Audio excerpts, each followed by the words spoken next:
Bold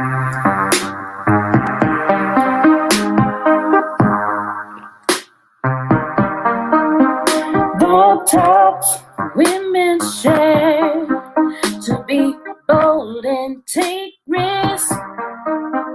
Bold talks women say what they feel and mean what they say. Yeah. Bold talks, believe in your power, so much power. Yeah.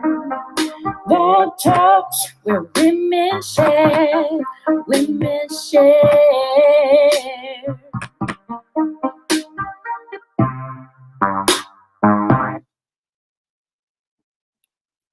Well. Hey, everybody. Yours truly, Takara Nicole and Isha, the influencer. We're here in the building and you guys are in the house. So you guys indeed know what time it is. It is Vault Talks Women Share Time. Thank you so much for joining us. If you're live or even on the replay, we appreciate you anyways. So let's get this thing started. Isha, how was your week? Oh, it's been long. I'm waiting for Friday. Hey! Living for Friday. Right? Exhausted. I had some exciting stuff happen over the past week, though. Yes. My baby was born. Yes. And when I say baby, I don't mean a baby. I mean my business. I got my LLC. Which yes. Yep. So I got some stuff in the works, and I can't wait to let y'all know about it. But not yet. It's not time. It's not time. You're still being nurtured and breastfed and all that good stuff, burped and so. But she's in the making. So we're excited. People have their baby, they don't want to show it off. Yeah, like get my baby time. No Facebook, no Instagram, please. At least for the first 8 months. Yeah, I get it. I totally get it. So for me, it's interesting. God is truly amazing and faithful. I can't say that enough. I have been sitting on, like I know some of you guys are sitting on things. I have been sitting on a business for 2 years. I've been rocking it here and there, but actually making it a full apparel line like I've been wanting to.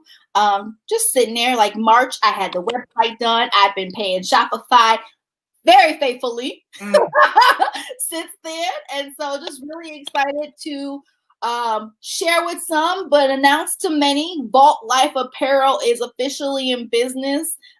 Super excited about it. In 2018, I came up with a concept called DOPE, which means directed on purpose every day.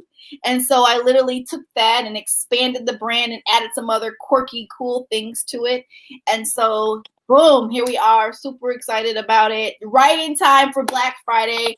One of my friends, she sent me a link to somebody else's store, and I was like, I got my own store. I'm really sitting on it. And I heard some choice words, but those choice words made me like, girl, it made you make a choice. Get your whole entire life together. Yeah. So here we are. So super excited. Tonight. We have been waiting for this night for a couple of weeks now. We're super excited about the amazing 2 people we're going to be bringing to the show. They're dynamic alone and super duper explosively dynamic together. So they are indeed a power couple. They're married. They're amazing. And so we're really just excited to bring them on as we're doing 2 segments in one. Since we won't be with you guys next week, we hope you guys have a beautiful Thanksgiving. Do not let COVID stop you from being with your families. Enjoy. But we have the Lawrences. They're backstage. We're going to bring them up for just a minute. But we're going to shift very quickly to Quiet It's Quote Time. So go ahead real quick, Ish, and do what you do, the influencer. All right. So we're going to be brief tonight. Very brief. Okay. But tonight's quote is, you can't grow in your business until you grow to love yourself. And this is something that I came to realize very strongly this morning after a moment with Malara Green. Shout out to Malara. So just really realizing that you have to appreciate who and what God has created you to be. Amen. And essentially your business is you are your business. It's one and the same.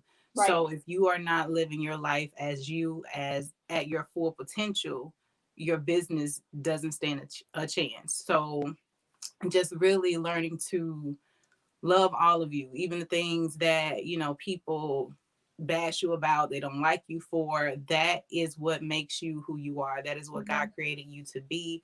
That is what the world needs from you. Yeah. So in order to just really fully blossom in the things and ventures that we have going on, you know, like the apparel line, if you were not directed on purpose every day, dope would have never been created. So just really fully grasping who you are and loving on you, and not really slapping God in the face and just be like, okay, I'm not good enough. Because by saying that, you're saying that what he created is not good enough. And right. That's not true at all. You are God's handiwork, and you have to walk in your business as such. So as we are talking about, you know, power couples and business, you know, a lot of us are birthing businesses in this season. So just really hold on to you and who God has created you to be, for you and your business to blossom. Amen. Let the church say amen, and let the church say amen again. I ain't got nothing to say. Can you believe that? I mean, I always got something to say, but I won't. That's fine. I won't say that. I'd be like, I could say a lot, but I digress, because we're gonna cut it short tonight. But you know, because I feel like this show can go for like 3 hours tonight, and we ain't gonna do that tonight. Okay? Not on tonight. Maybe some other time when we can do a full extensive panel. Extended version, yeah. Like, that'd be like a extended version on steroids, like real talk. So we got Lady Liz in the building. Hey, how y'all doing? Maybe, possibly. There she is. Maybe. There we go. Hey. Well, you're just in time. We're getting ready to shift into Her Wellness Matters, and we're getting ready to bring Trae on the platform. She ready. I've been seeing her smiling and giggling at us. Hey, girl. Thank you guys for having me. Oh my God, we're excited that you're here. So excited that you're here. We love what you're about, what you stand for, and we're going to let you have the platform and just share who are you, you know, what baby have you given birth to? Not talking about your baby, the other baby you just gave birth to not too long ago. And just share and let's vibe. Yeah, so thank you guys again for having me. I'm really excited about the Her Wellness Challenge. Wellness in general is something that is very near and dear to my heart.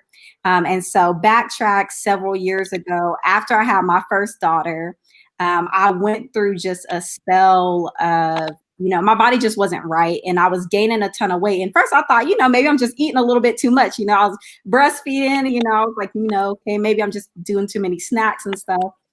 But it was more than the usual.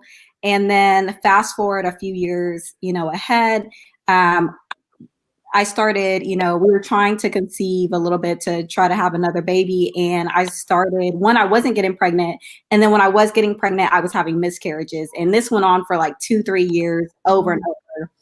And I kept going to the doctor. At first, you know, they were like, oh, you know, you have to wait a year after you have your first miscarriage for them to start running tests. So I already thought that that was kind of crazy. And so I went through the whole year, went back to the doctor. Hey, something's still not right. Oh, okay. You know, you're just stressed. You young. Don't worry about it. You know, just brushing me off. And I hate to say it, but I had a male doctor. I don't like to knock men, but in this case, he was not, you know, he was just brushing me off. And, you know, I'm really passionate about one, if you feel like something's going on in your body and you are not getting the answers that you are looking for, you know, they're brushing you off, they're being quick, they're trying to shove you with a pill and send you out the door. Keep going back and advocate for your health. So fast forward, I finally saw the one doctor I had been trying to see the whole time, but this woman was booked. She was that good that, you know, you couldn't get into her for 6-9 months at a time. finally got in to see her. And the first amazing thing was she was the first doctor I saw that just listened. She didn't, interrupt me. She didn't try to brush me off. She didn't try to diagnose me in 5 seconds and send me with a pill.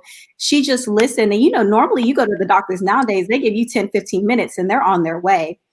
And she was present with me. And from right then and there, even without getting an answer, I was feeling good in my spirit.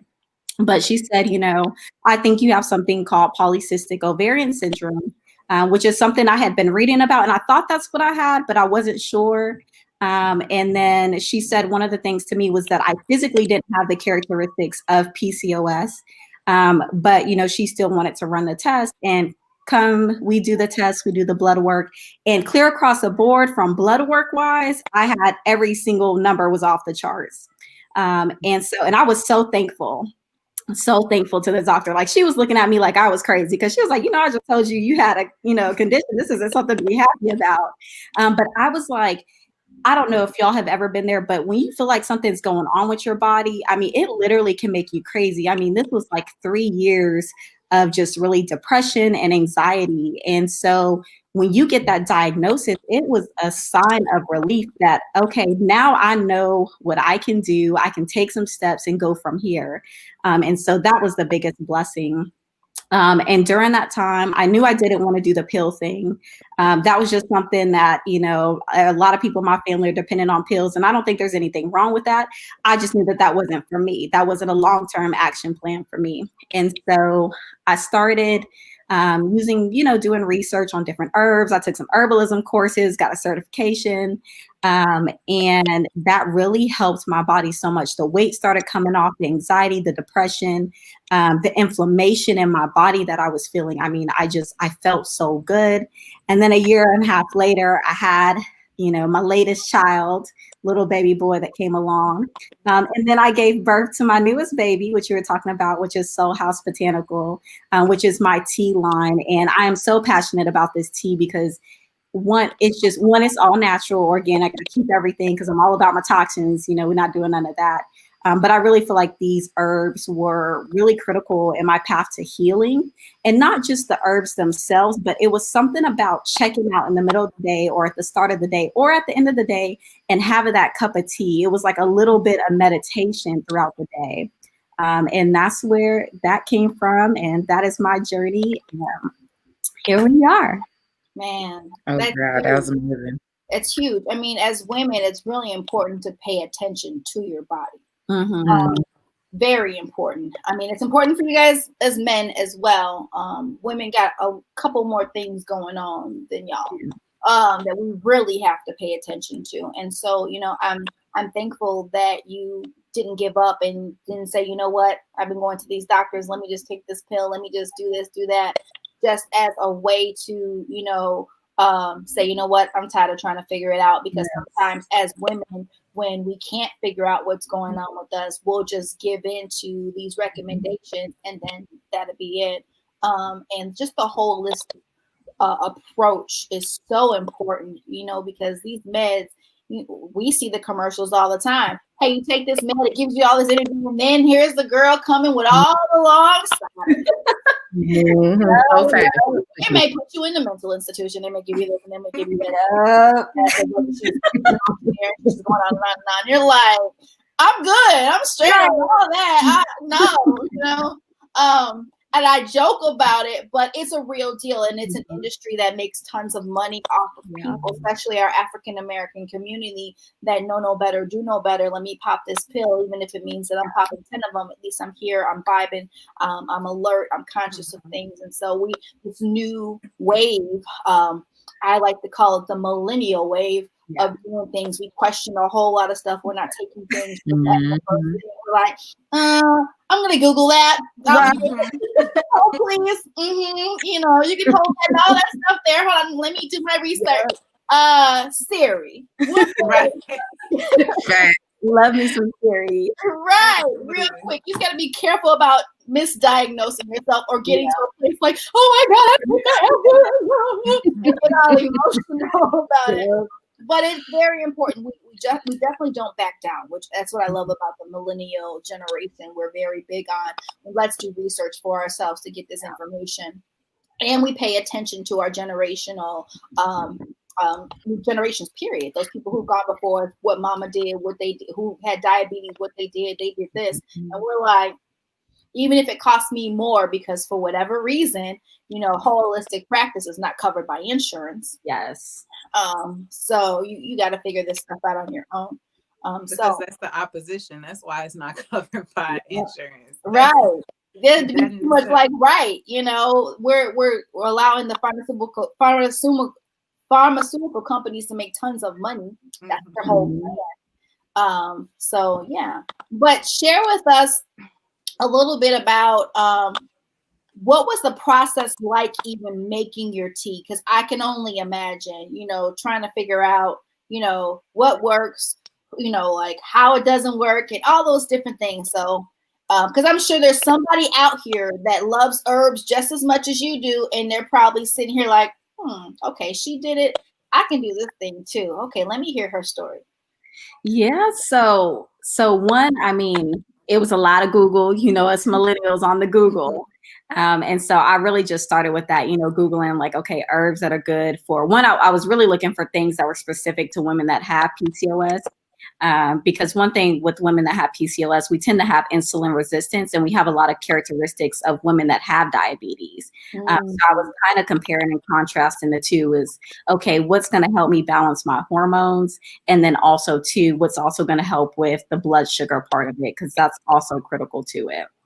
So a lot of Google, a lot of research, and really just trial and error. I'm really big on one of the processes that I like to tell people is that when you're introducing any sort of new product supplement, I don't care if it's tea, a new water, something, something that you think is going to aid your body, you want to make sure that you're just making that one change and not doing all the things. So I'll see people, they're like, oh, I'm gonna take this supplement here, but then I'm gonna go to the gym 10 days out the week and I'm gonna wake up at 6 a.m., and it's really hard to really pick and choose and see, okay, did this really work, or was it going to the gym, or was it because I started drinking more water? So that would be the first thing, is that whenever you're introducing something, pick whatever herb you're going to try, or if it's a tea blend, try that and just do that new for the week. Don't add anything else to your routine. And so that was really big for me. I would just do something and then I would remove it from my diet and my routine and see how I felt then. So you introduce it for a week or two, keep having it. With herbs, though, you really want to do it for at least 3 weeks, because herbs they compound in your body. So herbs are typically something that you're not going to see an instant result. You're not going to drink your tea and shed 10 pounds. It just ain't happening. You got to drink it. That's why they do the 21 days. But that's across the board for any herb. It's going to build up in your system, and then that's when you're going to see the benefits. So take 21 days, take a month, introduce it, and then remove it and see how you feel. And then if you notice a difference, which for me, I'm really in tune with my body, and I think a lot of us as women, we just generally are, you'll notice like the little subtle differences, like, hey, I'm not sleeping as good, or I'm waking up, or, I'm bloated a lot more. That was a huge thing for me, was that I noticed when I was removing certain herbs, the inflammation. Like, I'm somebody that gets blotches on my skin. Like if I eat too much wheat, my skin, it'll start getting like little red spots. So I would say just being in tune with your body, research your herbs. There are all sorts of courses and certifications you can get if you want to get that deep and heavy into it. And then, are you talking about, do you want to know about like the tea process of actually doing the business process too? Well, what I'm saying is that you did a lot of research. So you could have came out with capsules that had herbs in them, but you said tea. You were very specific, so how did you land on tea more than anything? One, tea is natural. I'm all about the natural. I really don't like capsules because you don't know what they put in it and what they then laced it and wrapped it in. And tea is just something I can tear open that tea bag and I can see exactly what's in there. And so that was something that was really big for me. And then just doing the research of tea, of how you steep it and how the herbs are more bioavailable to your body, so you actually absorb benefits. So that was really the reason for tea. Yeah. You just schooled me. And I sure was wondering why you got to steep stuff. You know, Yeah. they're like, steep it overnight. I'm like, for what? I want it now. Yeah. And it's the same thing with one of the reasons I chose CBD tea instead of doing a CBD oil is because with oil, your body is mostly water, right? So when you're taking that oil, you're only going to absorb actually only 10% of the CBD oil dosage. Where the tea, when I did that, I did a water soluble version. So your body is actually absorbing and getting the full benefits of it. Wow. Wow. See, I love this because this is information that people probably don't know, or if they do know, they're not as familiar with how all this works. So I know I'm gonna be very honest. I was pretty mad at myself that I didn't get your tea with it. So I'm like, oh, it's back. So let us know where we can find your tea, your latest baby. What's your You website? can find it at my soul SOL and then house HAUS mysoulhouse.com. So I'm gonna make that available. So if any of you ladies who are out here catching us live or either on the replay, you are like, I need that tea in my life. There is the website scrolling before you. Thank you so much for being with us. No, thank Not for you. one segment, but for 2 segments. Yay! How many different, real quick, how many different varieties do you have as far as your tea? Is it one specific flavor or Yeah, so are there right more? now I just came out with one focused and flourishing blend. So that's our main house blend. But we do for Black Friday, even if if you want to try something else, we got something dropping on Black Friday. So you can subscribe to the list when the new blends come in. Oh, okay. Okay. That's what I'm talking about. So I was so like, I went to the website, I'm like, sold out. Oh gosh. And so then I saw that you restocked. So I've been watching. Thank you. Because what the girls probably don't know, I had that when I was younger. And my mom was freaking out. I remember my mom and I going to the doctor together, and this was the beautiful time when you were young and you were still on your mama's insurance before you took off when you were college student. And you just but my mom was really conscious of going with me because she had ovarian cancer. I think 3 months when I was 3 months old. So she was just really concerned that it might have been something else going on with me. But I was told I would never have kids and all that stuff just because of what was going on, and it was scary. It was a scary process because I was young. I think I was like 22 or 23 at the time. Didn't know anything about it. My body's going through all these changes, and I'm like, what happened? It seemed like I was paying attention, but I really wasn't paying attention. And then when I started to pay attention, it was a scary process. So I commend you for coming up with something to really solve a problem that a lot of women have, because a lot of women, the statistics are very high, Yes. very high, and a lot of women they don't know until they know. Yeah, that is very true. And that was something that was really shocking to me, is that PCOS is the number one cause of infertility in women across the world. And it's 1 in 10 women that actually have it. So it was just so shocking to me that, up until I started having problems on my own, I had never heard of it. Yeah. Yeah. So what are some of the things that kind of causes the onset of PCOS? I know you said it's kind of related to diabetes and that type of thing, and your doctor mentioned that you didn't have the physical characteristics of someone who has it. Like, what did that mean? And then what are some of the things that people have to look out for that causes it? Yeah, absolutely. So one of the first indicators, which I did not know at the time, something that I always had, was irregular periods. And so I just thought that was my normal, my period go 40, 45 days, 60 days, skip a month. And nobody ever said anything to me. My friends would kind of joke like, girl, I wish my period was like that. And I never thought anything of it, though. I just thought, well, that's just the way my body is. And so that's actually one of the first indicators. And so there are a lot of people that are diagnosed at a young age, and that's typically why they get the diagnosis and why they start looking into it. And then beyond that, another common thing is facial hair. So chin hairs, body hairs, growing just more than the usual, cystic acne, weight gain, rapid weight gain is another common characteristic physically. I would say those are the most common physical characteristics. And then behind that are the ovarian cysts.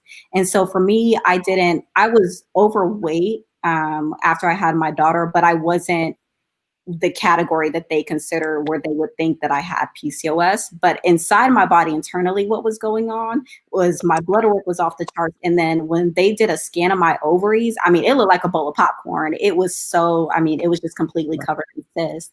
And that was another change I noticed once I did the natural methods and I went back for a scan, the cysts had pretty much gone away. So that was another kind of proof and reassurance that, okay, what I'm doing is working. Mm-hmm.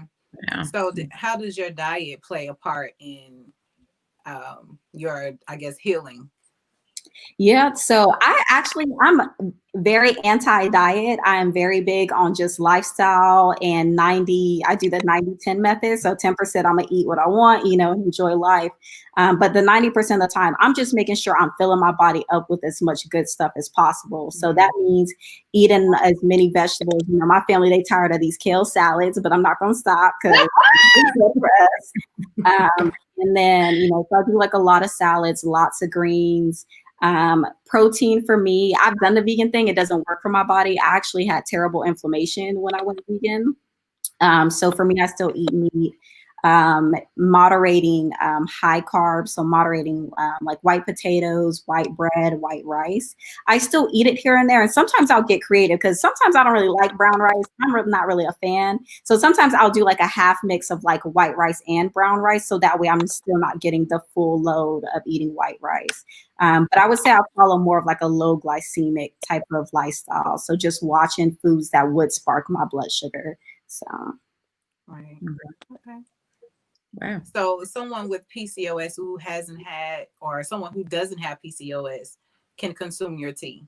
Oh yeah, absolutely. Anybody could consume it, man, woman. And it has a lot of benefits for people in general. Really, the tea is just there to help balance your body. And it's going to help with also reducing stress. So, and that's a huge, huge, huge trigger for women that have PCOS is that stress. And I think for people in general, no matter what illness you have. Right. And so the tea is going to help balance that. Absolutely. Would you say that it's better to take it in the morning or at night, or does it really matter? So it depends on what you want, actually. So CBD and the Tulsi herb that's in it, both of them are adaptogens. I can never say that word.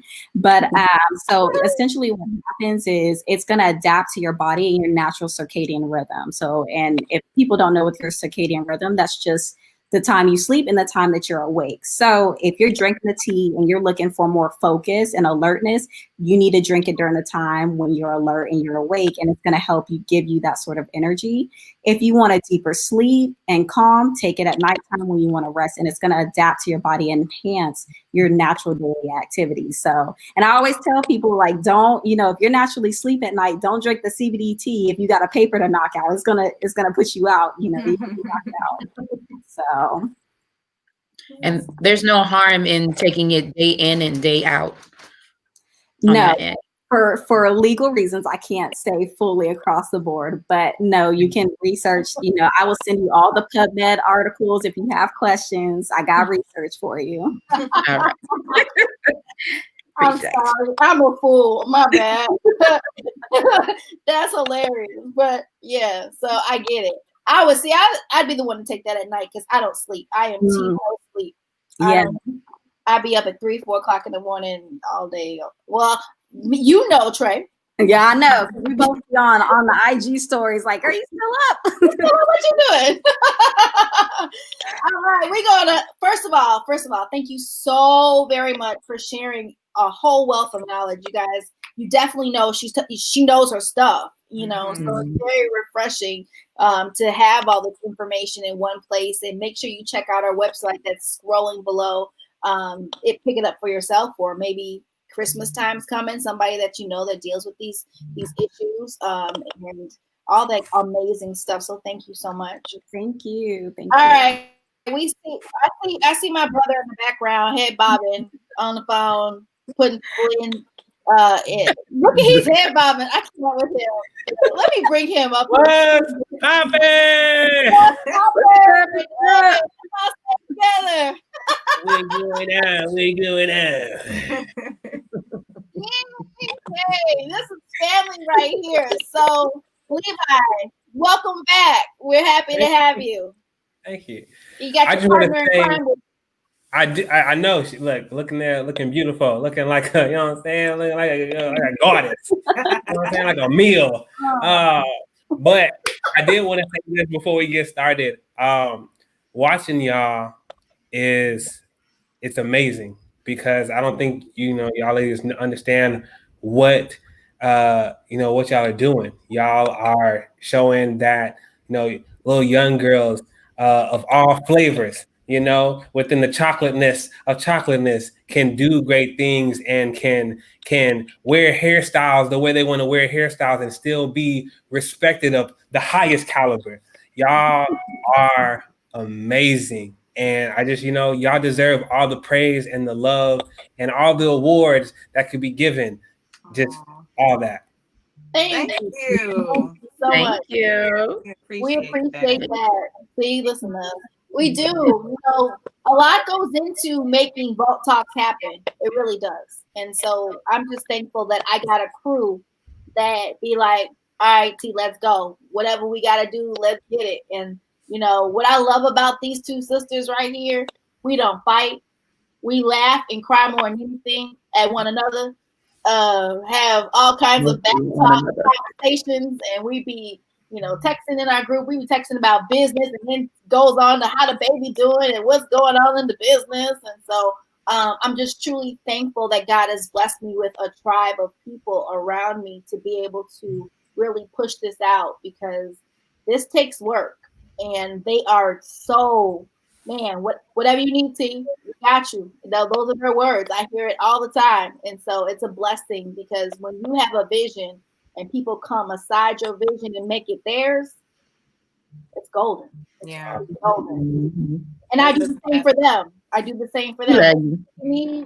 I'm there. That's sisterhood. That's empowerment. That's what we're supposed to do. And sometimes I be like, God, why did you wire me this way? But I can't fight it no more. It is what it is. But with that being said, thank you, Levi. We appreciate you. We got our brother Marcus Norman in the house. If y'all don't know who Marcus Norman is, he is the love doctor. You got Marcus. Your neck got to roll when you say the love doctor. Yeah, you just can't say it any other way. He about to clown me. I'm waiting on it. And clown me so I can let everybody know you clowning, because I'm gonna talk right up here. Yeah. You gonna give me that face? Smart move, Marcus. Smart move.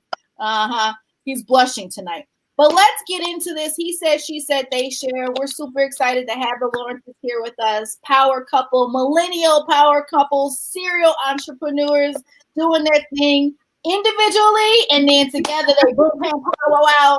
You better watch it. You don't know which way they coming. And we love it. Right? Hold on, follow me.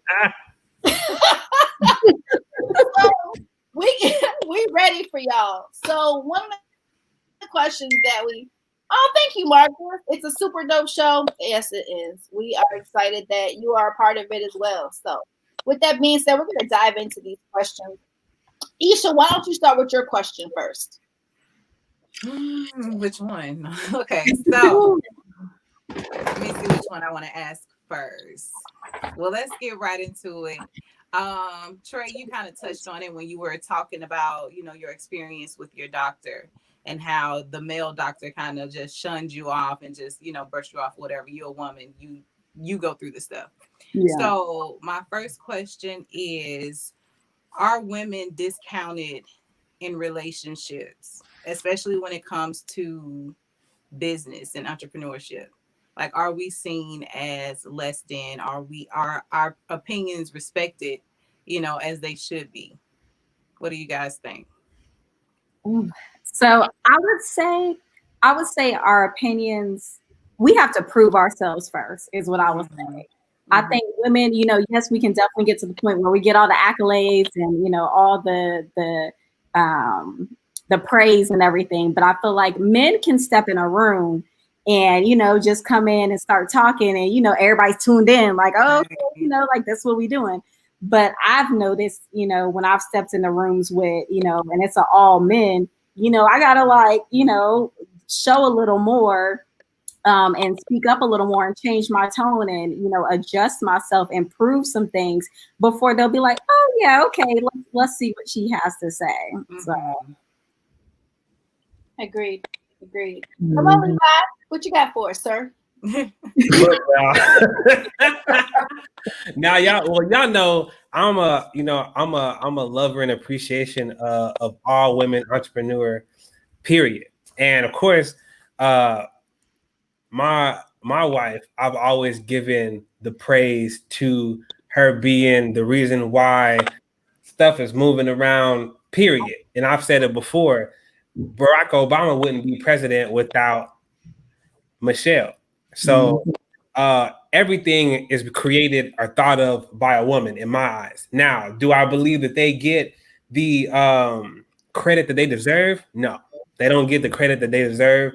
And that's from all the way back to the 18 and 1700s to 2020. They definitely don't get the credit that they deserve when it comes to the things that are created, the lights that are on right now, the paint, the tables, the chairs. That stuff I feel like was the process was created by a woman and then used by a man. Back then, that's because nobody, unfortunately, nobody respected women's words and advice, and so they used a male's face or ideas to his face and voice to get that through. Nowadays, though, y'all are taking the world by storm in so many different ways. So when it does happen, I've seen Trae go through this. I've seen her be in the house with, her family, and, she got to walk in like this and be like, nah, this is how things going to go today, and, start fact checking and stuff like that. And then I just sit back like this, let it go. I'll never interject because I know she about to handle everybody. And then all the old men, well, wait a minute now, and get all the rumbling. But I think for millennials, we respect women more than ever. Not only for what y'all have done in the past, but what's going on today, on this date, to this date. And if seeing a Black woman as vice president doesn't show that women are making huge strides, no matter what flavor you are. I don't know. Will eventually we're gonna have a woman as president. Eventually, half the Senate, if not the majority of the Senate and the House of Representatives, are gonna be women because that's where the brains are. All right, the brains are with women. Guys, we puppies. We look cool. We could tinkle things and be like, look what we did. Praise me. But more than anything, women really deserve all the praise and worship because y'all are shit. I don't want to cuss too much. No, I appreciate you saying that because we don't hear that a lot, especially from men and even millennials. We have those who kind of look to that old traditional ways of treating women. It's like, I'm the man, you don't say anything. I run this, I wear the pants. And some men have that complex. They have that ego trip when it comes to women. It's just like they have to big up their chest every time they interact with a female. And It's just like, I don't really understand that because I'm not a man. I know there are, traditional ways that we were treated back in the day. We were not made to say, just be seen and not heard and that type of thing. Right. So coming out of that now, I'm different. So I'm not the type to just sit quietly when it comes to certain things. I'm very opinionated. So, I tend to bump heads with men. It's just an issue I have. So what could you kind of say to the men who don't really in 2020 believe that women, opinions matter? Ask that question one more time. So what can you tell the men right now, millennials, probably a little bit older, that still don't think women's opinions matter? You better wake the F up. Y'all really asking these heated questions. I'm trying not to curse. Better wake up.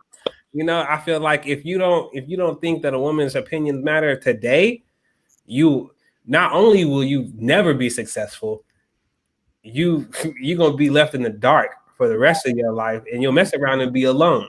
And you know, for those you mess around and end up with a daughter that's got all the voice, all the thoughts, all the opinions in the world, and will set you straight. So you gotta come correct. Right. That's right. That's good. So tonight's title is the power of power couples. And so one of the questions that we have here, if I can pull it up correctly, it's a fill in the blank question. So we definitely want to hear from the both of you guys in reference to your thoughts on this one. The hand came in. Let that scalp breathe. Oh, look, hey, look, you know what I'm saying? It's out there. So if you fill in the blank, and there it's scrolling. In order to be a power couple, you must blank. In order to be a power couple, you must blank. So y'all schooling us tonight. What do we have to do in order to be like y'all? Ew. That's a good one. I would say, like, well, one of the things I like to tell people is to be conscious of the seasons that you guys are in. Ooh. And so, and I say that because there's sometimes when, like, he's the one that's up. So it's like, okay, like, we need to push him. And I see sometimes with couples, like, they'll see one person that's up and the other person's still trying to figure it out, and they'll internalize that and take it personally. When really you should be supporting your other person and helping uplift them, and not making it a "what about me" type thing. You know, everybody's gonna eat. If you're a true power couple, you know you're gonna support each other and build each other up. But don't feel slighted if your person is doing good. You know, y'all are a team, y'all are a unit, and you have to just sit with that and be present and, you know, hustle together. That's right. I love that. That's it. I mean, because seasons are key, and like you said, and the seasoned population, they'll definitely tell you want to learn somebody, pay attention to the seasons that you're in with this person. And I'm not talking about the 4 seasons, just talking about when they have a job, when they don't have a job, when they lose a family member that's close to them, how do they deal? When you both are entrepreneurs and your business is booming and theirs isn't, you know, so, you know, how do you really pay attention to all that? And, you know, that just not the whole competitive thing. Well, I got this and I got this and I got this. And you're like, hold on, dude, you know, why don't you help me get that? Or let me help you get to this place. Right. You know, running this race alone when you're supposed to be a power couple together and you have the potential of being a power couple together. That's the desire, you know, what's the competitive spirit about? I don't understand that. Definitely. Can I, is it me? Yeah. You, sir. So, for me, my thought, in order to be a power couple, you must see your individual as a power person first, right? You got to see that potential of power first. Before you can be a power couple, you have to be able to see the growth, the future of that person, know how great that other person can be, and understand how great that person is. Because if you don't see that potential, if you don't see that power already, then how are you going to give? How are you going to provide to that person what they need in order to become that power? Right. You know what I mean? So we talk about speaking into fruition. We talk about believing and having faith within, you know, yourself and knowing yourself. But yeah, after you know yourself and you understand yourself and you have that other person that you value, you have to know, you have to understand, you have to learn them. You got to know what they really want, the life they really want. And then you guys got to come together on that. You know, before I met Trae, I would have never wanted chickens or or a farm or, you know, acres with animals and have kale growing in the backyard. I would have never wanted anything like that. That was just not me. I'm a city boy. You know, give me a condo, you know, and I'm good. And she would have never wanted a condo, a high-rise condo. Now she's like, ooh, like let's look at condos, let's look at units. But you have to know yourself first, and you got to bring yourself together. You mesh yourself together, and from there you build on one another. Like you said, like how about you help me out with my stuff too? I always say to my clients, it's the 75-25% rule. All right, you got to be 75% selfless and 25% selfish. Okay, now within that 25%, you got to know everything you need, whether it's business, life, sex, love, touch, your love languages, all that stuff. You need to know what that 75% is, because you're going to give 25% of yourself. And then when you're giving that 25%, you're filling up that other person's 25 that you're giving. When you're giving your 75%, you're going to fill up that other person's 25% cup, which is going to be overflowing. It's overflowing with all that attention and support and shares and likes and calls and whatever you got to do to make sure that that person feels that this person that I'm spending the rest of my life with, or spending this time of my life with, is really giving me their all, that everything that I need and more. And then they'll be doing the same to you. So they won't be worried about what they need, because you're already supplying everything and more that they can have. Of course, I'm always gonna, and I always have, I wouldn't have any of this, any success that I have without Trae. I just wouldn't. From the beginning to now, when we first started, she bought my first website with no job. She didn't have a job. I don't know where she got the money, but she did it, and she has always supported me where it counted all the time, and then places where I didn't even know that it counted. And as a young man, somebody who grew up selfish, she grew up taking care of her brothers and her sisters, so she already knew what it meant to give. I grew up by myself, and whether it was in the household or when I was out running the streets, I was always taking care of myself and maybe one of my boys. So I never knew I never understood what it was to give and to give abundance of. It took me a while to match that power, because I already saw how powerful she was. I was like, man, I need to level up. It wasn't a question. I was like, I need to get better. And it took me a while. It took therapy. It took anger management. It took talking to people that I knew was going to tell me what I needed to hear and not what I wanted to hear. It took a lot of communication between us. It took a lot for me personally to finally be able to give her what I knew that she needed, not what I felt, what I knew that she was already communicating to me. This is what I need from you. I want to go to school. I want to look into this. I want to travel. I want to go out more, and to be able to, all right, I need to execute on these things. These aren't requests. These are demands. I need to meet these, and to build from there, and to be able to be empathetic, because empathy is a huge key when it comes to being a power couple. You have to put yourself in another person's shoes. Took me a while to learn that. All right. Like I said, guys are puppies. Guys are just puppies. You know what I'm saying? We making all kinds of messes, knocking over shit. It's just, we're horrible people. I don't know why y'all even like us to begin with. It's just, genetics somehow. That's why when somebody says like, I don't like men, I was like, I understand it. I get why you don't like dudes. I don't like guys. You know what I'm saying? I don't even like being around them. So I get it. But through empathy, trust, love, sex, building that relationship, communication, even through how you argue. You know what I mean? So everything's not always perfect. Me and Trae get into arguments, but whether it's me or her, somebody's got to be like, look, all right, that back there, we better than that. All right, because we're not going to go throughout the day and be, walking past each other. We used to do that. We used to, and nothing happened. I didn't get to eat, you know what I'm saying? Or I got mad food, you know what I'm saying? Like nobody was mad food. She didn't get the booty slaps and the hugs, you know what I'm saying? There wasn't no real love going around. It's just like, power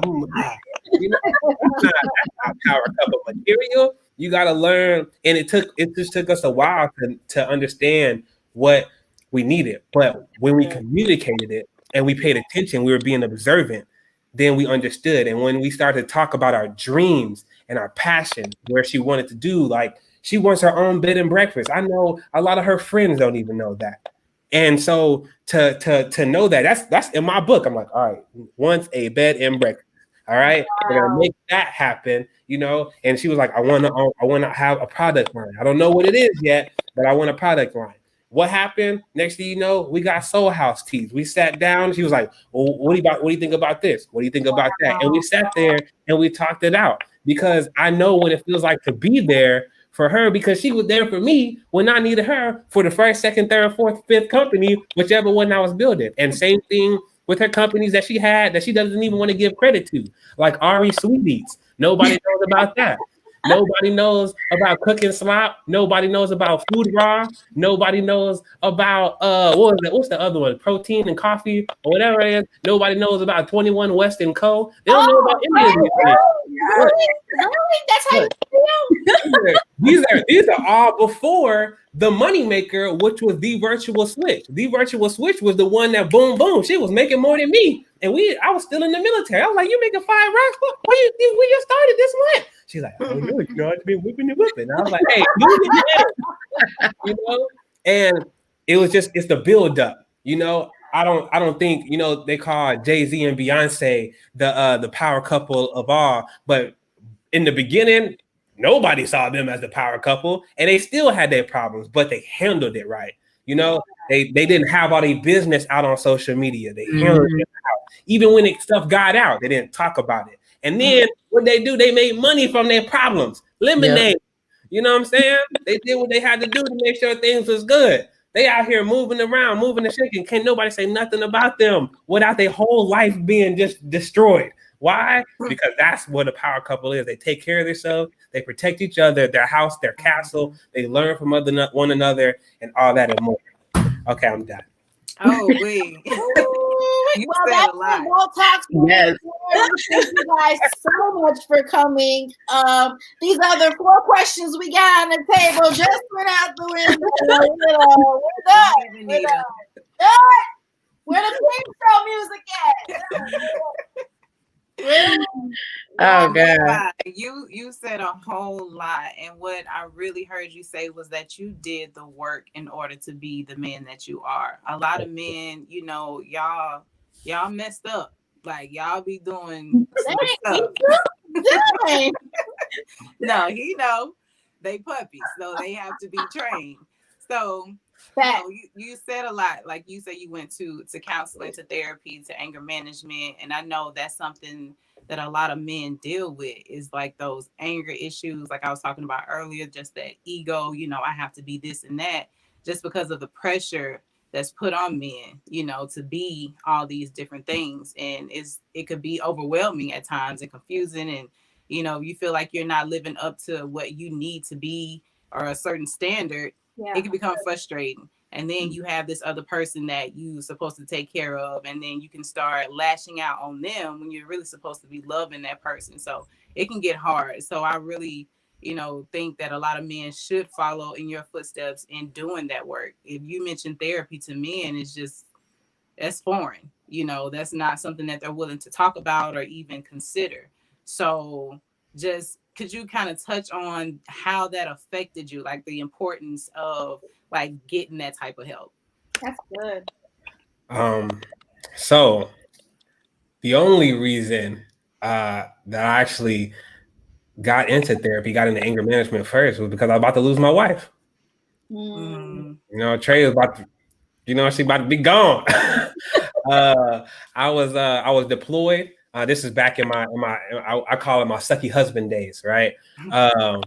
I was deployed, and anybody's out there that's ever been deployed, no matter where you're at, it's like the world stops, right?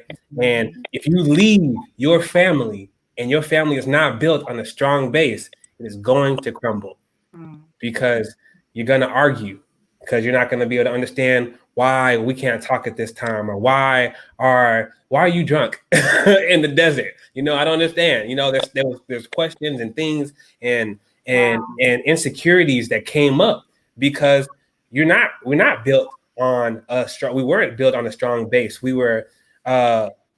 built everything we had on not real communication. I always had a wall up, you know, and she was doing her best to get through that wall. And, she had her trust issues with men, but she always tried to believe that I was the best. Again, hey, thank you for your support. But with that came the crumble, the anger, the yelling. And she's like, I can't take this. You know what I mean? Like, I'm out here without you, by myself, with our kid, doing the best that I can, and you out here tripping out. Like, what's going on? And so it was pretty much over. Like, she was packing the stuff. She had to do what she had to do. And I understand we've had those conversations. But when I realized that I was about to lose the light of my life, because she was the light of my life, and she produced another light, which was my daughter, but she was the light of my life. I was the darkest, coldest person that I've ever known to be. And for people that know me knew that I was like that too before I met her. And I realized, I was like, I'm about to lose the light of my life. I got to fix this. I was like, I don't know how to fix this because she's already emotionally shut down. So I went to anger management. And from there, of course, talking to like my nana, my mom, and stuff like that, and some of my friends that I can entrust stuff to. I didn't talk to a lot of people because you don't want to share your stuff with everybody. Right. That's not how you roll. And she definitely don't share nothing with nobody, right?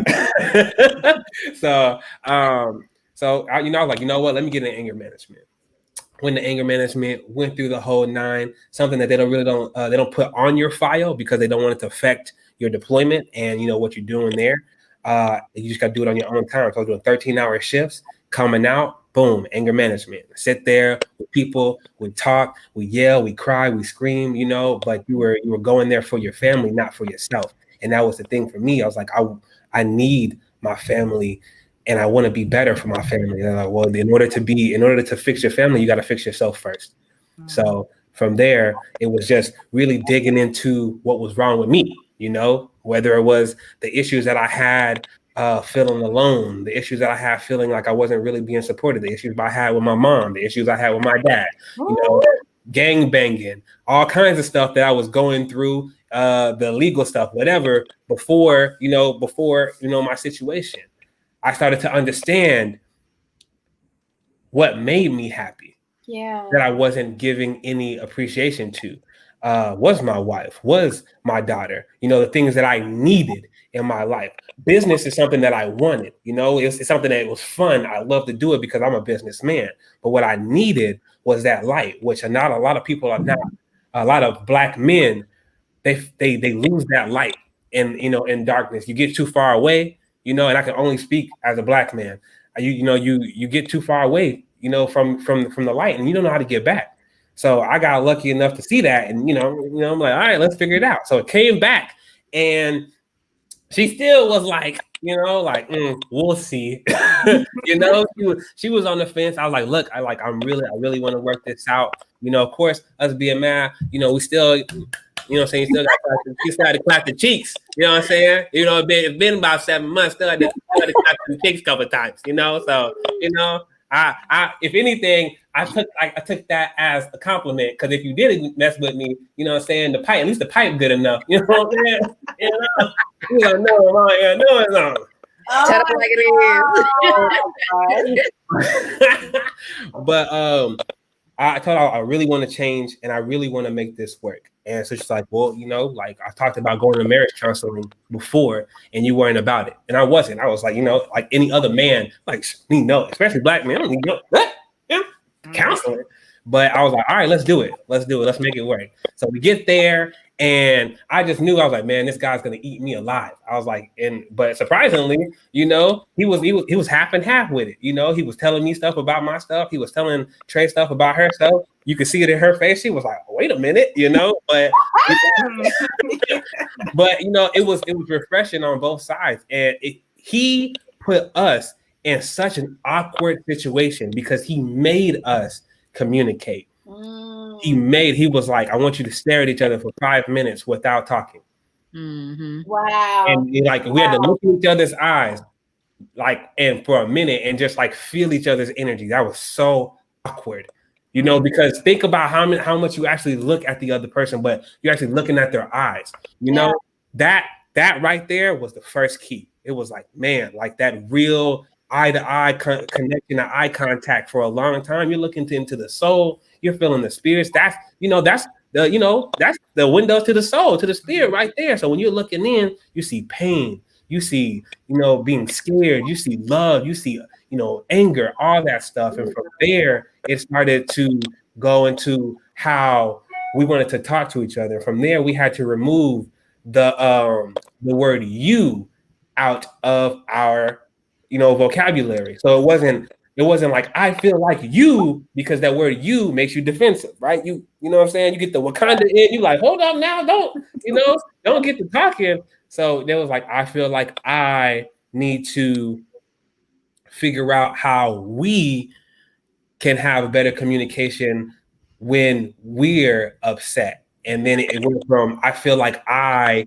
don't know why we can't get past this. And it was like different way. And from there, after picking you out, then it got easier because now we weren't getting defensive. You ain't talking about me, you talking about you. And then you talking about we, you talking about us. You're not pointing the finger no more. Yeah. So now it's like, okay. And that's, for me, that it worked because I was a defensive, man, wait a minute, don't talk about me, type of thing. And eventually everything got easier. It was step by step by step, baby step by baby step. And to the point where even when we disagreed, it was like, I think that I need to go for a ride. That's all right. Like, where are you going? I don't know. I'll be back. And then it'll be like, all right. And then come back and be like, all right, look. All right, I don't know when and then we get to talking. And so now it's less awkward and it's easier. Of course, just like any other, relationship, we have those those issues, but we always refer back to what we learned, through therapy, those lessons, those eyes. She knows that I need to be touched. Like if I'm upset or if I'm feeling some type of way, she'll put her hand on my knee, on my shoulder, somewhere, elbow, to let me know that she understands what I'm saying. Because she's got the, y'all seeing the little cute smirk smile, but she got resting bee face for days. You know what I'm saying? And when we going through it, she just looks like she don't care. And I'll be like, ah! But if she puts her hand on me, I'm like, all right, I know you with me. Even though you look like you don't care, I know that you do care. And so it took us like 4 years to get that one move. That one move, that touch combo, it fixed so much stuff. And then for her, I needed to learn how to listen. Me talking and stopping her was things that pissed her off because I talk a lot clearly. So I learned this from being in anger management. So like when she be talking, I'll do this, and so just so I can hear her, because I won't hear her because I'm already ready to respond. Oh, it's not it's the, like it's not you, it's your, like I'm a corrector when it comes to it. Oh wow, okay. And on top of that, we also learned each other's buttons. I know to never say that she doesn't love me or that she doesn't care about me, because she'll flip the whole world over real quick. And I'm like, and she knows not to call me selfish because that hurts my feelings. And then the whole world just shut down. Like, you know what? Turn off all the lights. We're not watching TV in here. It's just for the rest of the day. Robin, go upstairs. Go sleep under the bed. Nope. I don't want to talk to nobody. So it just going through therapy helped us through a whole lot. And unfortunately for a lot of men, sometimes, and I wish it wasn't like this, sometimes it takes you almost losing the best thing in your life to get you to freaking act right. You know what I'm saying? And I wish it was not like that. I really wish it was. So if you guys, if you listen out there and you know that you're a pup, all right, even if you you a dog, but you're not a good obedient dog and you don't know how to sit and stand, when you're supposed to, you need to go to therapy. Go to therapy and talk to somebody and figure out whether it's easy to talk to a man, talk to a woman, whether to talk to somebody that's within the same community as you, whatever it is. You got to figure out who it's easiest to talk to that's got the the degree, because you don't want to talk to somebody that knows you because they're just going to tell you what you want, right, or they might not give you everything that you need. Right. Mm-hmm. That's powerful. You said so many nuggets, and it's just like the fact that, first of all, thanks to the two of you for being vulnerable, sharing your story, your life, the inside of your homes. That's huge. Because a lot of people would have been like, gave us a cookie cutter answer and been on to the next question. I'm just gonna be like, okay, and, well, I don't know where y'all at in the house, so you really can't give him that eye. Like, dude, you telling too much about this, But the fact is that as an African American community, we do shun the idea of therapy a lot of times, and especially men, they even don't even like that idea or that concept even more. Things are starting to evolve and change. People are starting to be more warm and receptive to the idea of therapy, but just that word alone is one of those things that stings. And so the fact that you were able to even give insights on what somebody can expect, even if they were to go to see somebody, it's a total transformation. And I think sometimes when you are on the verge, if it's losing a person or losing yourself or whatever, it's a huge wake up call for you to understand my stuff ain't as tight as I thought it was. And I need to do something, because if I don't, bot's going to happen. And it's going to be a nasty domino effect. And am I going to actually be able to recover from this if I don't do something right now and take action? So I think it's really important that we have these conversations, because when people see power couples, all they see is the good or the glam, the holding hands, oh, I love you, and I got your back, and yeah, you got mine too, but not understanding what work really goes into having somebody's back. And you guys both said it, and I'm a firm believer of it. Communicating, even communicating when it hurts, communicating when it's amazing. And then not just communicating, but being effective with your communication style. So I talk like this. When my voice goes up, my significant other knows, hey, what's going on? Hold on. Your voice just changed. And we were having a conversation one day, and my voice changed. And he was like, babe, your voice just changed. And I was just like, well, I went there. I didn't realize it. And once he brought it to my attention, I came back in.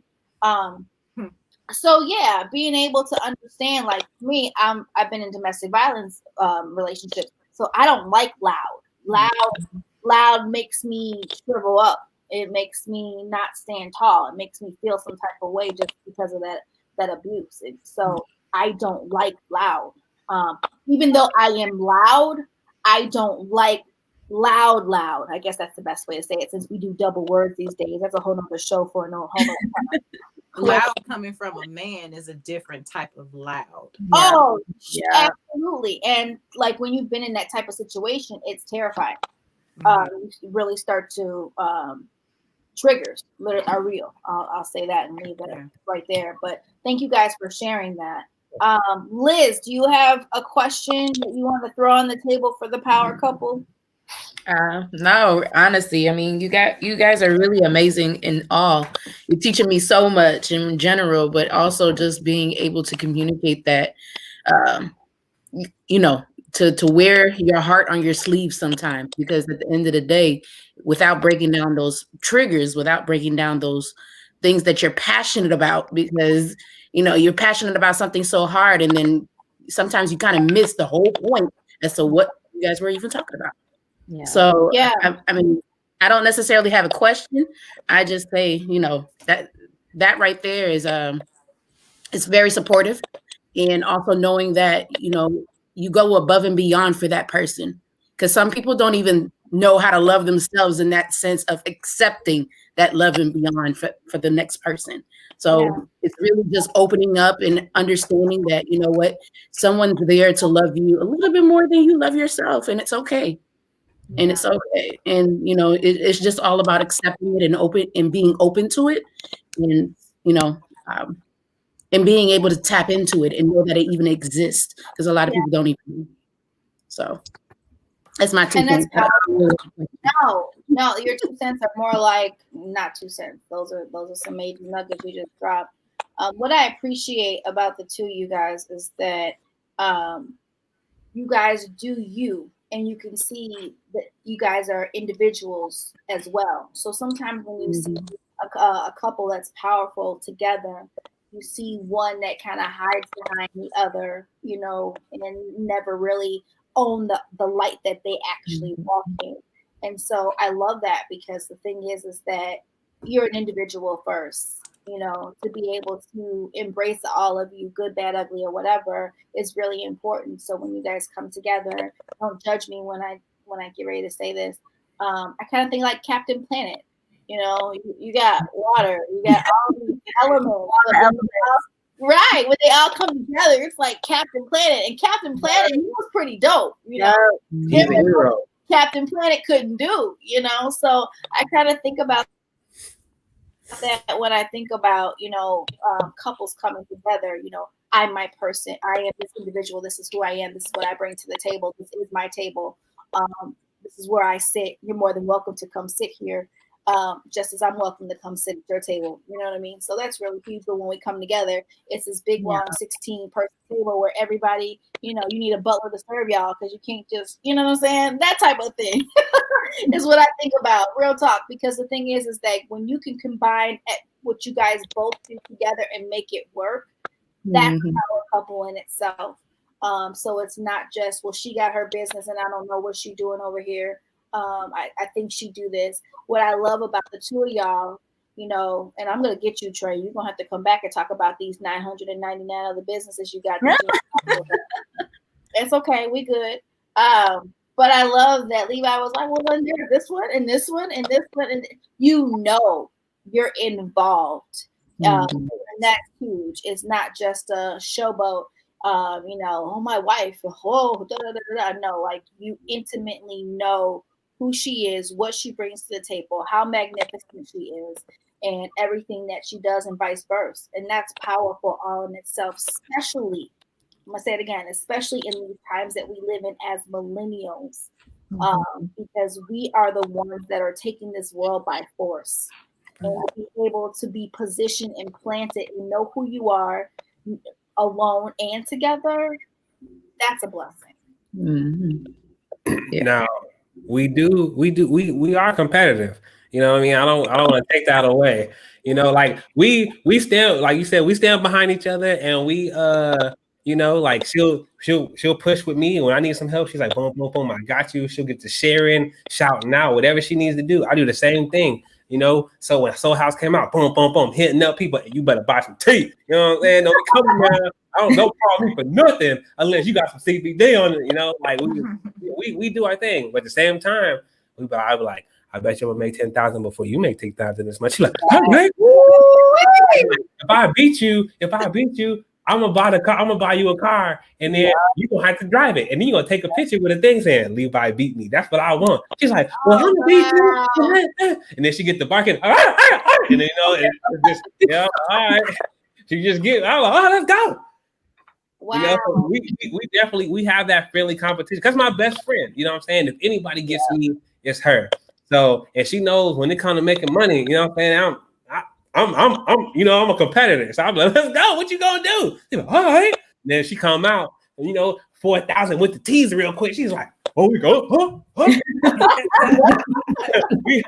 she come in the room, she like, okay today. What you gonna do? I'm like, all right. Boop, boop, boop, boop. Get on the call, you know. I'm like, you know, so wow. Yeah, so we stand behind each other, beside each other all the time. But you know, I'd be like, what you doing? You slipping? You slipping right now? I need about 500 today. What you doing? You know, so, but at the end of the day, it's all fun. And you know, she knows that what's mine is hers, and what's hers is hers. You know, no, it's mine too, kind of. That's healthy competition, and in the end, both of y'all win. You know what I mean? Exactly. That you have those situations where couples are both, you know, trying to do their thing in the entrepreneurial world, and it becomes a situation where jealousy can take over. Yes. So, I mean, have you guys experienced that, or do you have anything to say to people who do go through that? I don't think we've ever had a moment where one's been jealous. I don't think we've ever went through that, to be honest with you. I've seen other people go through that. Mm-hmm. And usually, I mean, I think it's an insecurity thing more than anything. I think the person sees somebody else being successful, and this doesn't even have to be an intimate relationship. This could just be friends, where you see somebody rising to the top, and instead of celebrating that person, they start internalizing it as, okay, well, what's wrong with me? Like, you know, why am I not popping? Why am I not, you know, getting all these sales or doing all these things? And it's really just a self-worth thing. Like, it really comes to something that's at your core, not really about the business or anything about that. That's something you got going deep down inside. Yeah, definitely do. Yeah, definitely a reflection of the individual and how you come together, because it's unfortunate to see that in those intimate relationships though.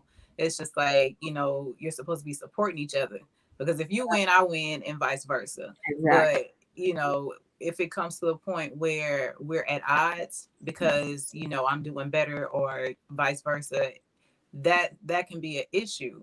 So I think more so it's like an ego problem. When people don't check that at the door, especially in those type of relationships where it's supposed to be that 50-50 support. And a lot of times we go on this DIY, like, I want to do it myself, I don't need you, and we don't even allow the other person to pour into what we're doing. And then when they end up doing better than we are, you know, now we mad. Now we, you know, there's an even bigger issue. So I think that's something that people have to address within themselves. It's just like, especially if you're with somebody, whether you're friends, you know, business partners or whatever, when they win, you win. And that's the positive of supporting someone, you know, next to you. So I mean, I really don't get that. I love what you guys do with that healthy competition, motivating each other to do more and to do better. That's how it's supposed to be. But unfortunately, it's not that way all the time. Yeah. I think that it starts before the relationship, right? So you gotta I've told different clients this. You gotta be a fan of your man, or you gotta be a fan of your woman. You gotta idolize your man. You gotta idolize your woman. Whoever you're with, you gotta be a fan first. Yeah. You can't support. Think about this. You got your fans are there, right? They're there. They support. They shout out. They're telling people they'll buy the shirt, all that stuff. You gotta be a fan first. I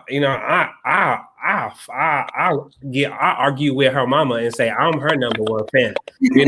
I'm like, I'm a fan first. I'm a number one fan because I'm the first one that bought some Sol Hous tea. You know what I'm saying? I was like, oh, they up?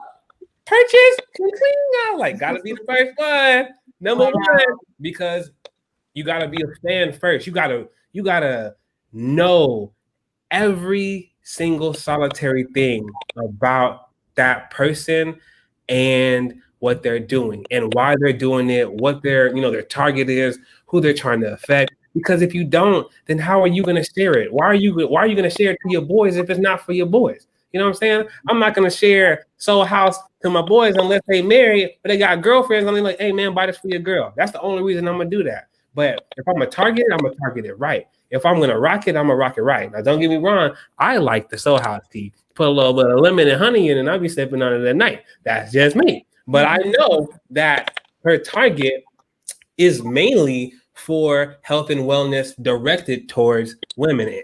And so because of that, I'm hitting up different women magazines and stuff like that and dropping Sol Hous in there. I'm looking up different podcast people and stuff like that. I'm like, hey, come check it out. This is the one to do, because you got to be a fan first. You got to want to be able to spread the word first. Before that, you can have that friendly competition. Before you can be able to support the way you're supposed to support. You got to be a fan. Be a fan of your man. Be a fan of your woman. Idolize your man. Idolize your woman. And from there, you'll see that appreciation, and you'll see that giving and that growth. And sometimes you got to ask, like, are you a fan of me? Like, are you one of my fans? Yeah. You know, because you ain't, you know, like I ain't never seen you share none of my stuff. I ain't never seen you post none of my stuff. You know, did your mama know about my stuff? Has she purchased? No. Well, There's a problem. What about your brothers and your sisters? You know, I disown somebody for not supporting Trae. I'm like, oh, so you're not gonna buy that? We don't mess with them though. But that's your cousin, not anymore. Not anymore. Yeah. I love that. We love that's it. how it's supposed to be. And even if you have to pose that question, are you a fan? Then there lies the issue. You know what I mean? That's a conversation that definitely has to be had. I mean, it's uncomfortable to go to your significant other and say, like, why don't you support me? Because you think it's a given, like it's supposed to happen. You here rocking with me, why not?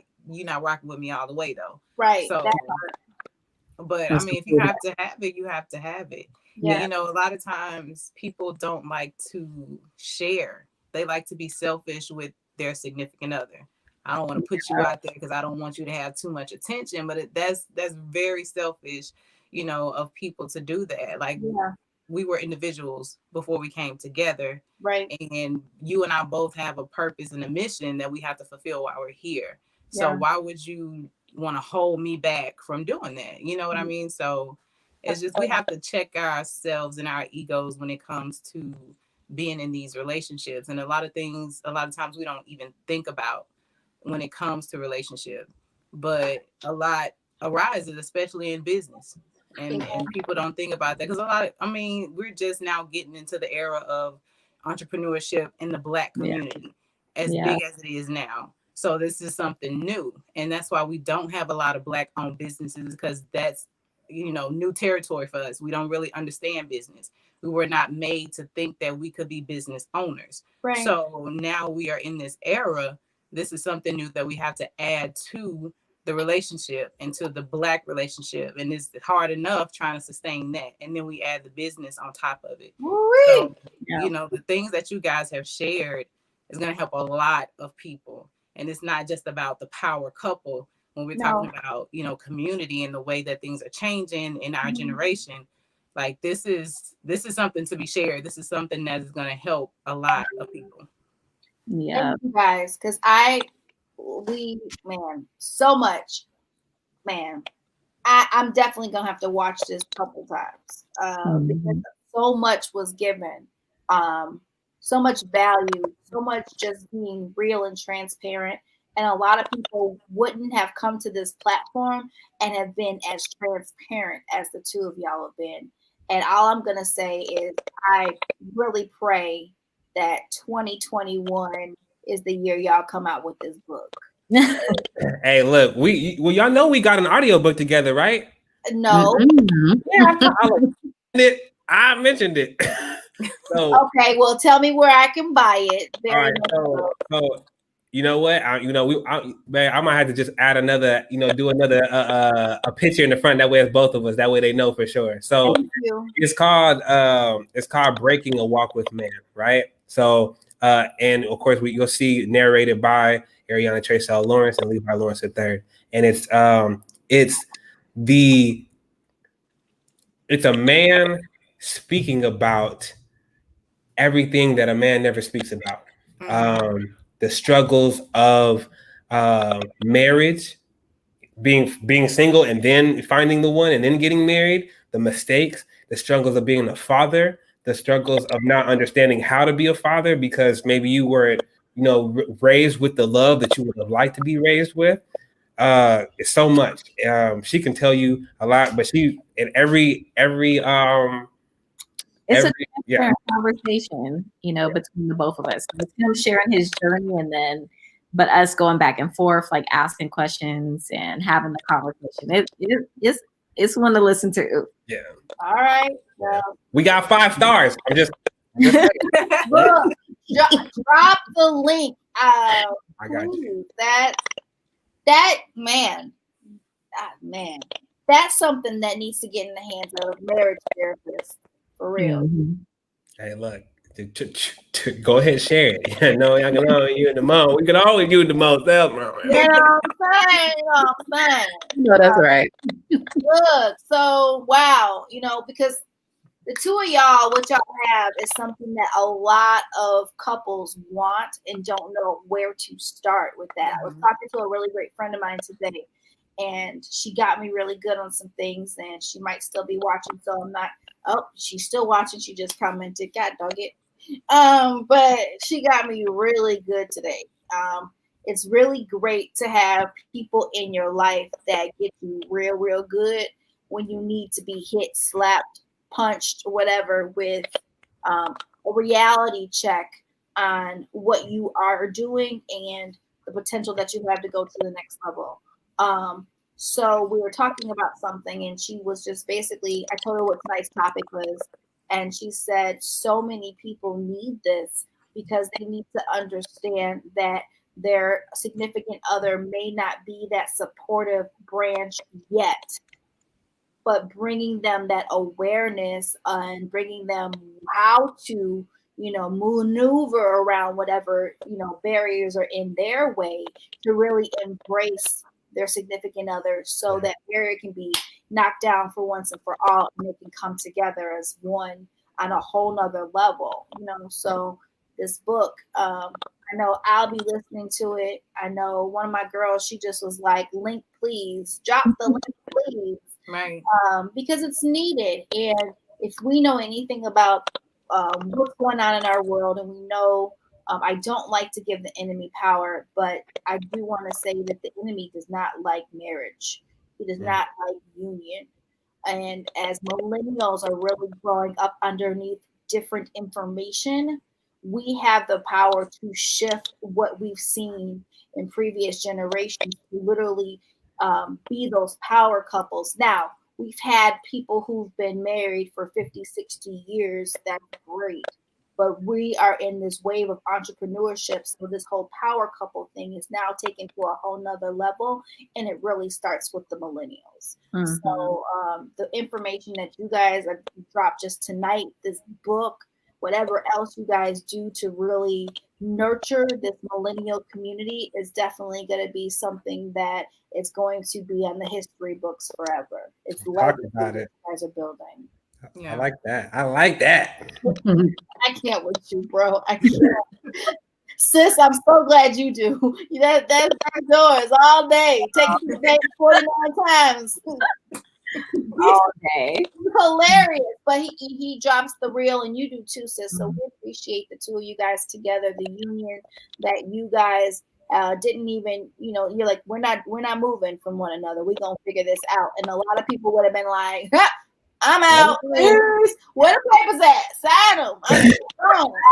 Look, bags packed and everything. But when you make a decision to really be in a relationship and really honor the vows, not just because of God, but because you guys honor one another, that speaks volumes. And those are the examples that we need in this world right now, to be able to really understand that being a power couple is much more bigger than a title. There's characteristics that go into being an individual first, and then the couple comes together. So it's a beautiful thing. True. Well, we want to make sure that you guys will come back as individuals and as a couple again. Trae, we got more to talk about, my dear. These I know 89,000 businesses we had over the course of 2 years, and we need to just really lots of trial and error, lots of lessons. Right, but lessons that, especially as women, this indeed is a community where, in a platform where we can come together to love more.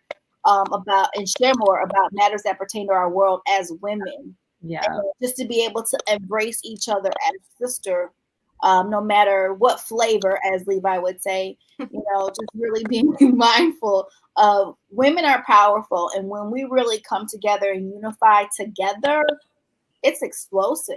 Yeah. It's not about, what you're doing and let me compare myself. Let me measure up to you. It's not about that. I got this thing unlocked by myself, but let me see how I can help unlock you. Yes. Something that I need. That's vision. That's sisterhood. That's empowerment. that's healing a community of hurt. And that's what we do here on Vault Talks Women Share. So thank you so much to the two of you guys. It was well going into an hour and 30 minutes of taking this time to really dive into something that we're passionate about.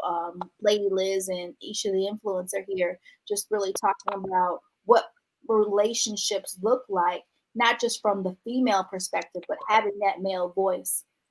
So thank you for the two of y'all. We will definitely have you guys back.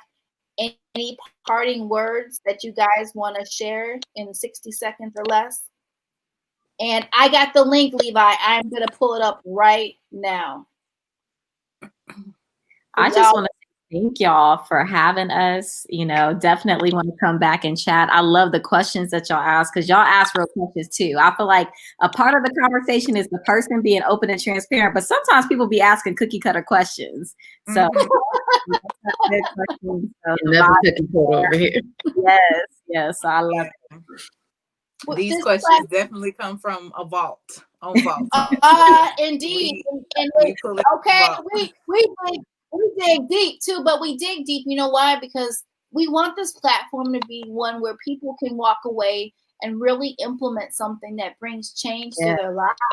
If we're talking about it, we ain't doing nothing about it. But it's when we can bring action to it, when a whole nother thing can take place. And so when God gave me this, and I'm just going to share this real quick, I was so scared. And I don't even know if I've ever shared this with the girls. I was so scared to even do this, because it started off as a radio show and I didn't know what the heck that was going to look like. I had never been on radio before.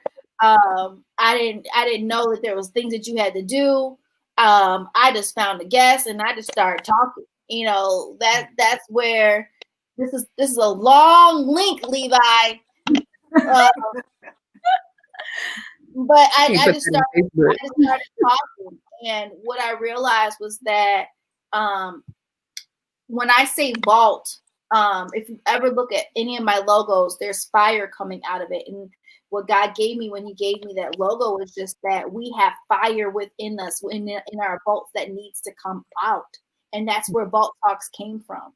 Just having a platform where women can let their fire out, to where they're not feeling, where they're not feeling, alone, where they're not feeling where they got to do life alone as a woman, where they can't be embraced by another sister because they're too busy comparing themselves to the next woman and all that, you know. So the more and more I got real and raw every Saturday morning, literally 45-minute drives to the studio, going back, like it was just, I was so committed to something that I didn't know what it would be. I was just like, I gotta pour more energy to it. And I gotta pour more energy to it. And I gotta pour more energy to it. And here we are. And so thankful that I didn't give up when I could have, when I lost my grandfather last year. And I had to make the decision to come off of the radio to really help my family and step in that role. And I really was like, do I stop Vault Talks? There was a time, Isha can tell you, there was a time where I was like, well, maybe this is the end of Vault Talks. And between Isha and then Liz, they were like, nah, T, keep it going. Keep it going. Let's keep it moving. Because women need this. We need a healthy place to be vulnerable and to share and to just pour out and be received as women. And so I'm rambling. I feel it. I digress.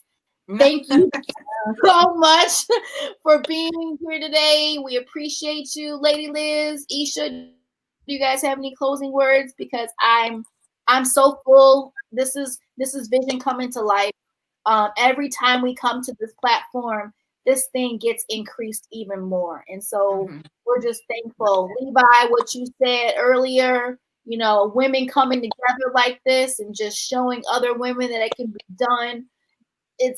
Thank you for those kind words. I'm super full. I'm digressing for real this time. No, just to keep in line with what you are talking about with women empowerment. I think a lot of times we discount even ourselves. Like you said, we kind of go with that trend of men, and it's just like we don't even value who we are as women. Like we don't even recognize the value that we have. So we kind of just degrade ourselves or kind of diminish ourselves to just competing and just the physical and just, the aesthetics about what a woman is. But there's a lot more within us that we have to offer. And we don't even, some of us don't even take the time to figure out what that is. And then some of us do know, and we struggle to kind of get it out and, surround ourselves with like-minded women who are trying to do the same and are willing to uplift and help you, and validate what it is that you have to share and to say. And just with this platform, we're here, to be heard. You know what I mean? That's a big thing, because a lot of times I don't think that what we have to say in our voice is valued enough until we do come and then we open up and then we say those things that make your ears perk up. And, it's just like, oh, she may know something. She may know what she's talking about.